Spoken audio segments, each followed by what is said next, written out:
Muchos de vosotros tendréis moto, pero ¿os habéis parado a pensar alguna vez cómo funcionan?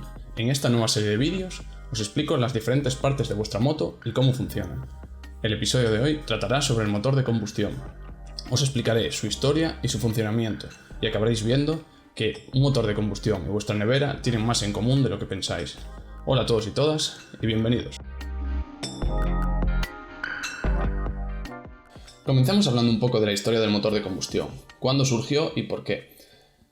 Como sabréis, al principio el ser humano realizaba todas sus tareas a mano, cultivaba, construía, casi todo lo hacíamos a mano. Con el tiempo decidimos empezar a utilizar animales para realizar estas tareas como bueyes y caballos, que eran más rápidos y más fuertes que nosotros y nos permitían ahorrar esfuerzo y tiempo. Pero realmente ambos somos seres vivos, y cuando las tareas empezaron a ser más difíciles, cuando se necesitaba más esfuerzo y trabajo para hacerlas, tuvimos que empezar a pensar en otros medios para hacerlas, para poder llevarlas a cabo. Así, en el siglo XVIII, a algunos ingleses se les ocurre que pueden utilizar el vapor de agua para mover cosas.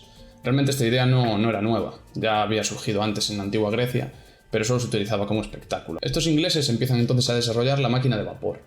La primera máquina de vapor que podía realizar un trabajo de manera continua y sin explotar en la mitad del proceso fue la máquina de Newcomen, inventada en 1714 por el inglés Thomas Newcomen. También se conocía como máquina de vapor atmosférica. Esta máquina, el primer modelo que se hizo de 1712, se dice que pudo sustituir a unos 500 caballos que se utilizaban para bombear agua de una mina. Este invento constaba de una caldera productora de vapor, un cilindro, un balancín, unas cadenas y una bomba mecánica que se utilizaba para achicar agua desde dentro de la mina hacia afuera. Su funcionamiento era el siguiente: el peso del lado derecho es mayor que el del lado izquierdo, por lo que el pistón tiende de forma natural a estar en el punto superior.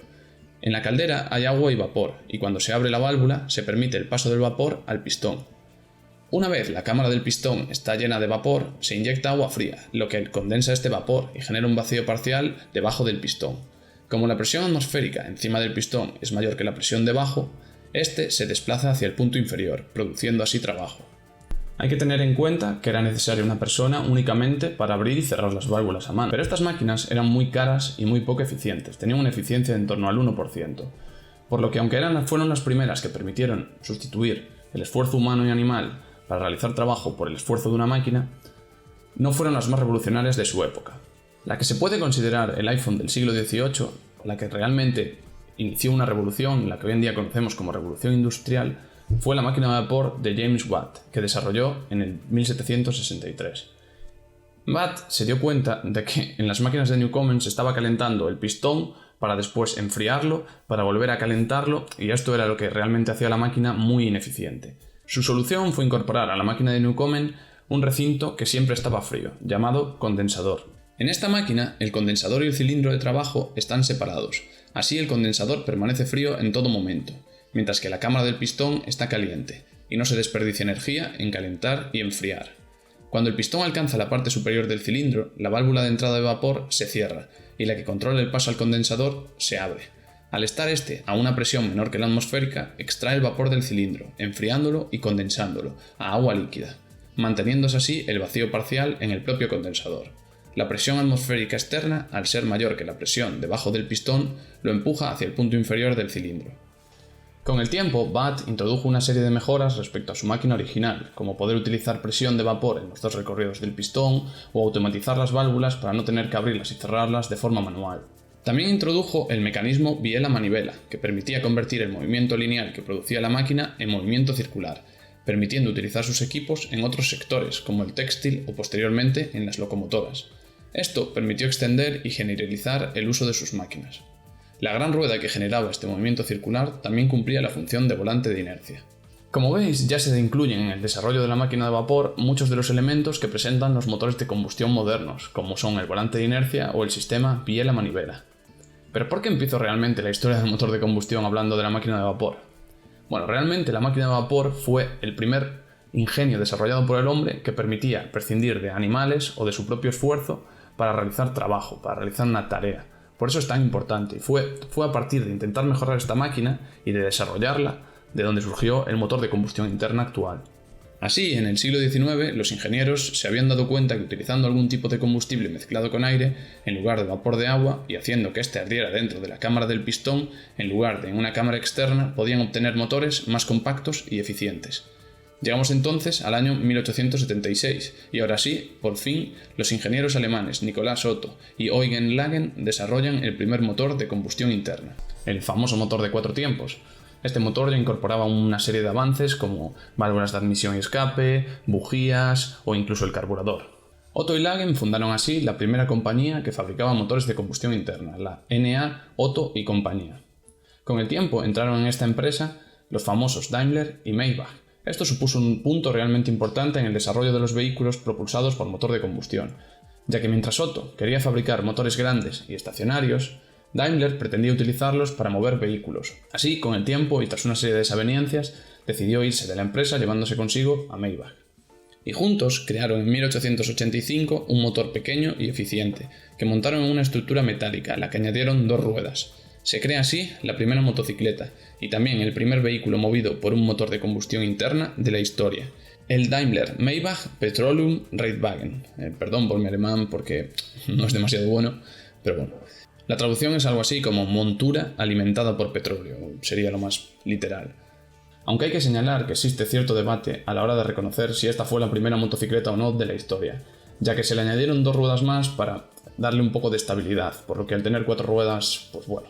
A día de hoy, tanto la empresa de Otto, renombrada como Deutz, como la de Daimler, la famosa Daimler-Benz, conocida actualmente como Mercedes-Benz, siguen siendo 2 de las empresas más importantes del mundo, la primera en fabricación de maquinaria agrícola y la segunda de turismos.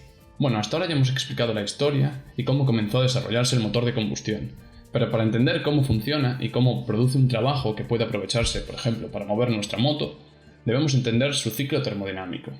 ¿Pero qué es esto de un ciclo termodinámico? El concepto en sí no es complicado. Un ciclo termodinámico son básicamente una serie de procesos que implican transferencias de calor y trabajo desde dentro y hacia afuera de un sistema, en este caso el motor de combustión, mientras cambian parámetros como la presión, el volumen o la temperatura de un fluido que conocemos como fluido de trabajo. Pero para entenderlo mejor, fijémonos en algo que tenemos en casa, que todos tenemos, como una nevera. ¿Cómo funciona una nevera? Una nevera consta de 4 partes fundamentales, y por el interior de ellas circula un fluido refrigerante, el fluido de trabajo que mencionamos antes. Estas partes son el evaporador, el compresor, el condensador y la válvula de expansión. En el evaporador, el fluido de trabajo entra como una mezcla de gas y líquido que se está convirtiendo a gas. Para poder hacer este cambio de fase, el fluido necesita absorber calor de alguna parte. Por eso, a medida que circula por el serpentín del evaporador, el fluido absorbe el calor que necesita del interior de la nevera. A continuación, todo el fluido, en forma de gas, entra en el compresor, donde aplicando trabajo se eleva su presión y también su temperatura. Al entrar en el condensador, el gas está a alta presión y a una temperatura elevada. Esta temperatura es mayor que la del ambiente, y como consecuencia de esto, el fluido de trabajo cede calor hacia el exterior, cambiando de fase de nuevo y convirtiéndose en líquido. Por último, el fluido ya como líquido pasa por la válvula de expansión, donde sufre un descenso muy rápido de presión y también de temperatura. Como consecuencia, empieza a evaporarse, comenzando todo el proceso de nuevo. Como veis, en todo el proceso simplemente se coge calor de un sitio y se cede a otro, y entre medias se aporta trabajo al sistema. ¿Pero qué tendríamos que hacer para que fuera el sistema el que produjera un trabajo y que no tuviéramos nosotros que aportárselo? Pues esto es exactamente lo que hace la máquina de vapor y el motor de combustión. Pensemos brevemente en la máquina de vapor de Watt. Añadiremos una bomba para que el agua se recircule y así todo se entienda de forma más sencilla. Dentro de la caldera, el fluido de trabajo, que en este caso es agua, es una mezcla de líquido y vapor a alta presión, al que se le está aportando calor desde el exterior para que se convierta por completo en gas. Cuando se abre la válvula, el fluido de trabajo, en forma de vapor a alta presión y temperatura, mueve el pistón, produciendo de esta forma un trabajo hacia el exterior, que se puede utilizar, por ejemplo, para mover una rueda u otro elemento que nos interese. Como consecuencia, la presión del vapor baja. Después, el fluido pasa al condensador, que está a menor temperatura. Como consecuencia, el fluido en forma de vapor cede calor y se convierte así en agua líquida. Por último, se utiliza la bomba para devolver este agua a la caldera. Como veis, en este caso, el funcionamiento es igual al de la nevera. con la única diferencia que para que sea la máquina la que produzca trabajo debemos aportar nosotros calor al sistema. En la nevera aportábamos trabajo y sacábamos calor, y en este tipo de máquinas aportamos calor y sacamos trabajo. Así de simple. Pues el motor de combustión funciona exactamente bajo los mismos principios, solo que todos los procesos se llevan a cabo dentro del propio motor, lo que permite hacer todo mucho más compacto y eficiente que en el caso de la máquina de vapor. El ciclo de 4 tiempos de un motor de gasolina o ciclo Otto consta de 6 procesos, 2 de los cuales, el escape y la admisión, simplemente son para renovar la carga, es decir, para renovar el fluido de trabajo. Los 4 procesos restantes son compresión, combustión, expansión y escape, pero en este caso como emisión de calor. Pero veamos qué ocurre en cada uno de los procesos. Durante la admisión, las levas abren las válvulas de admisión permitiendo que entren combustible y aire al motor.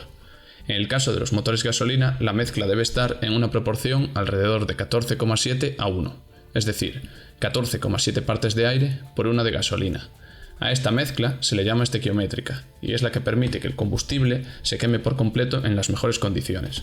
Bueno, en realidad sí que existen algunos motores que utilizan otras proporciones de combustible y aire, mezclas más pobres, como los motores TFSI de Volkswagen o los Skyactiv de Mazda.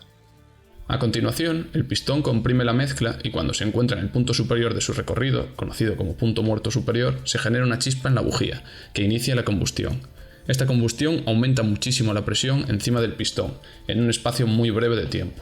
Como consecuencia, el pistón se desplaza hacia abajo y entra en la siguiente fase, la expansión. Durante la expansión y al final de esta, el motor cede calor hacia el exterior. Y por último, las levas abren la válvula de escape, por donde se emiten los gases de la combustión hacia el exterior. Estos gases todavía salen calientes, por lo que una parte de calor se expulsa al exterior con ellos. Si omitimos las partes del ciclo donde se renueva el combustible, nos damos cuenta que el motor de combustión funciona exactamente bajo los mismos principios que la nevera o la máquina de vapor. Simplemente extrae calor de un foco caliente y lo pasa a un foco frío. Durante la combustión entra calor al sistema, calor que sale de quemar combustible. En la expansión, el pistón genera trabajo. Una parte de este se transfiere a las ruedas del vehículo y la otra se almacena en el volante de inercia. Esto permite mover el pistón cuando no hay combustión. Por último, se emite calor al exterior.